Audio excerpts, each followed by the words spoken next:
भगवान शिव कहते हैं, मंगलाचरण करने के बाद भगवान शिव कहते हैं कि हे देवी, आपने बहुत सुंदर प्रश्न किया। राम जी की कृपा से तुम्हें ना तो कोई संशय है और ना ही कोई भ्रम है। तुमने तो जगत हित के कल्याण के लिए, जगत का कल्याण करने के लिए तुमने ऐसा प्रश्न किया है। कीन्ह्यो प्रश्न जगत हित लागी, जगत के हित के लिए आपने प्रश्न किया। फिर मैया पार्वती कहती हैं, बरनऊ रघुबर बिमल जसु।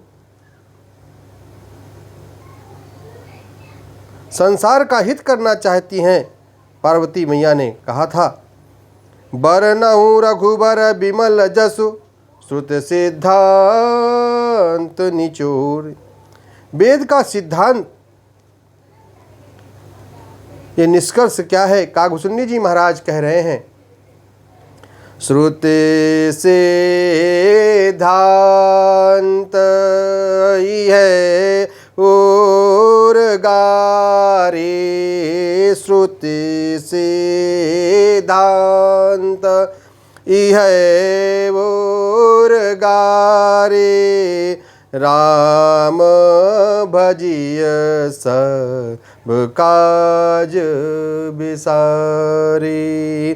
श्रुति सिद्धांत है और गारे, राम भजय सब काज बिसारे। श्रुति का सिद्धांत क्या है? कि राम जी का भजन करना ही श्रुति का सिद्धांत है। अर्थात नाम की महिमा, नाम जप करना, भगवान का स्मरण करना, भगवान का भजन करना, यही श्रुति का सिद्धांत है। भगवान भोलेनाथ मैया पार्वती से के एक एक प्रश्न का उत्तर देते हैं। कहते हैं कि देवी, सगुण और निर्गुण में अंतर क्या है? जो गुण रहित सगुण सोई कैसे, जो गुण रहित सगुण सोई कैसे, जल हिम उपल बिलग नहीं जैसे, जो गुण रहित सगुण सोई कैसे, जल हिम उपल बिलग नहीं जैसे। जो गुण रहित सगुण सोई कैसे, जो निर्गुण है वही सगुण है। भगवान शिव कहते हैं, बोले कैसे? जैसे बर्फ में और पानी में कोई भेद नहीं है, क्योंकि बर्फ किससे बनती है? जल से ही बनती है। ऐसे ही निर्गुण और सगुण में कोई अंतर नहीं है। पानी निर्गुण निराकार है। गंगा मैया का जल देखिए, निर्गुण निराकार है, उसका कोई आकार नहीं है।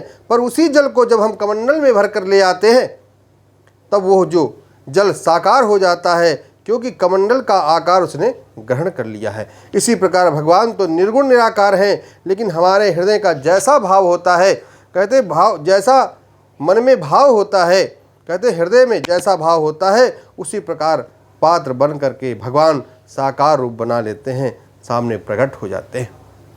जय के हृदय भगति जस प्रीति, प्रभुतः प्रगट सदा जहीं रीति।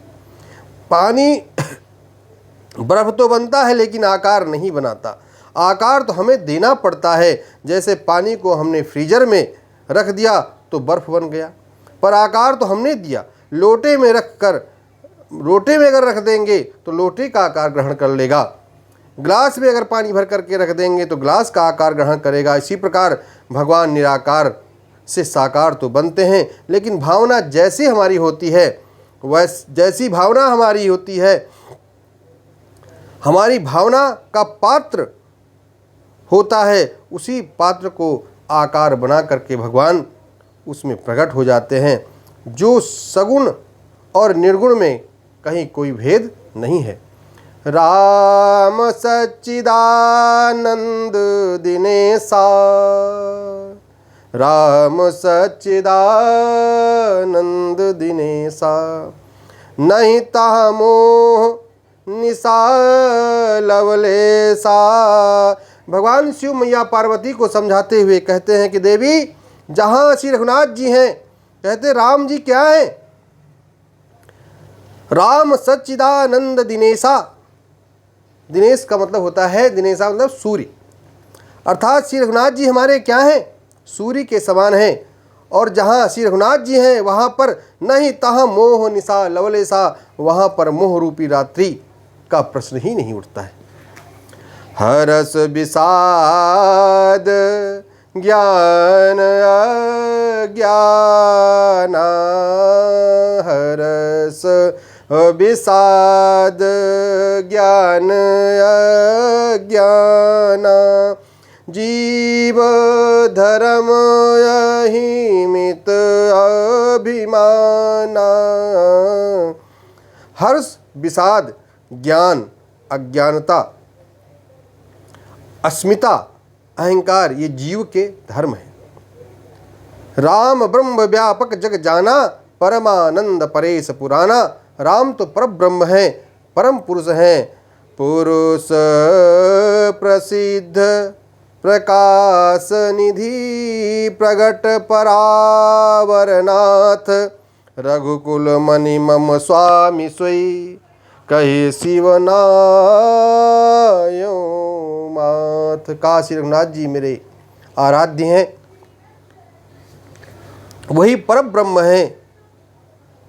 जगत प्रकाश प्रकाशक रामू, जगत प्रकाश प्रकाशक रामू, मायाधीश ज्ञान गुण धामू, मायाधीश ज्ञान गुण धामू। जासो सत्यता ते जड़ माया, भास सतैव मोह सहाया। जही ईम गावही वेद बुध जाहि, जहीम गावही वेद बुध जाहि धरे मुनि ध्यान। सोई दशरथ सुत भगत हित, कौशलपति भगवान। माया जिनके अधीन है वही परब्रह्म परमात्मा है। क्या? बिनु पद चर्सी कैसे हैं? भगवान कैसे हैं इसका वर्णन करते हैं। क्या कि बिनु पद चलाए, सुने बिनु काना, कर बिनु करम करें विधि नाना। बिनु पद चलाई, सुने बिनु काना, कर बिन करम करें विधि नाना। आनन जिनके मुख नहीं है, आनन रहित सकल रस भोगी, बिनु बानी बकता बड़ जोगी। जो बिना मुख के खाते हैं, जो बिना पैरों के कर बिनु पद चले, बिना पैर के जो चलते हैं, सुने बिन काना, और जो बिना कान के सुनते हैं, बिना तन के स्पर्श करते, बिना नेत्र के देखते, वो परब्रह्म परमात्मा ही श्री रघुनाथ जी हैं। और अंत में ये कह दिया क्या? काशी मरत, काहे पार्वती, काशी में जो मैं सबको विशोक करता हूँ वही राम नाम मंत्र है, वही श्री रघुनाथ जी हैं। काशी मरत जंत अवलोकी, और जासु नाम बल करऊं विसो की। उसी नाम के प्रभाव से, उसी रघुनाथ जी के नाम से मैं सबको विशोक कर देता हूँ, शोक रहित कर देता हूँ। सोए प्रभु मोर चराचर स्वामी, रघुबर उर रघुबर सब उर अंतरजामी। काशी में मरने वाले लोगों को जिनकी कृपा से मैं मोक्ष प्रदान करता हूँ, वही मेरे प्रभु परम परमात्मा, परब्रह्म परमात्मा श्री रघुनाथ जी हैं। इतने सुंदर वचनों से भगवान शिव ने समझाया। तब सुन शिव के भ्रम भंजन बचना, सुन शिव के भ्रम भंजन बचना, मिट गए सर्व कुतर्क के रचना। प्रथम जो मैं पूछा सोई कहूँ, पर पार्वती माता का सारा भ्रम समाप्त हो गया।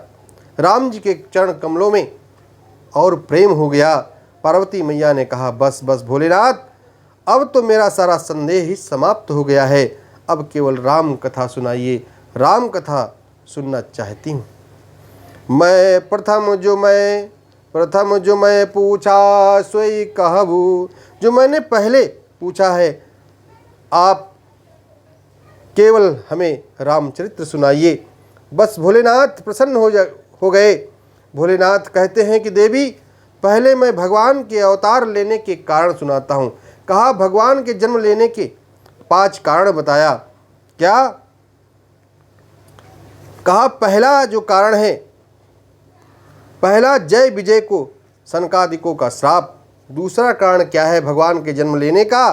कहा, दूसरा देवी वृंदा का नारायण को श्राप। तीसरा कारण है नारद जी का भगवान नारायण को श्राप देना। चौथा कारण सुनाया कि मनु शतरूपा के कठोर तपस्या, और इस कारण से गोस्वामी जी का बड़ा अनुराग है। आप सब मानस पढ़ेंगे और आप देखेंगे भगवान भोलेनाथ जी कहते हैं कि देवी सावधान होकर के सुनिए। कथा में बार बार सावधान।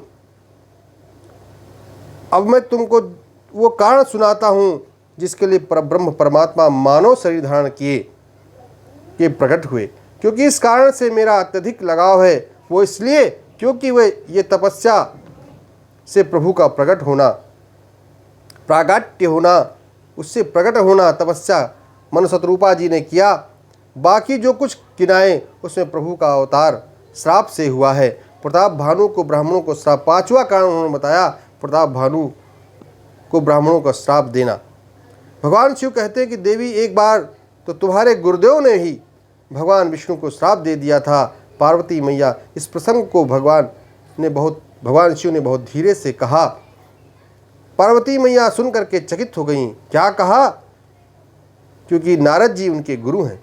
गिरिजा चकित भई सुनि बानी, गिरिजा चकित भई सुनि बानी, कारण कवन श्राप मुनि दीन्हा, का अपराध रमापति कीन्हा। बोले बिहस महेश तब, ज्ञानी मूढ़ न को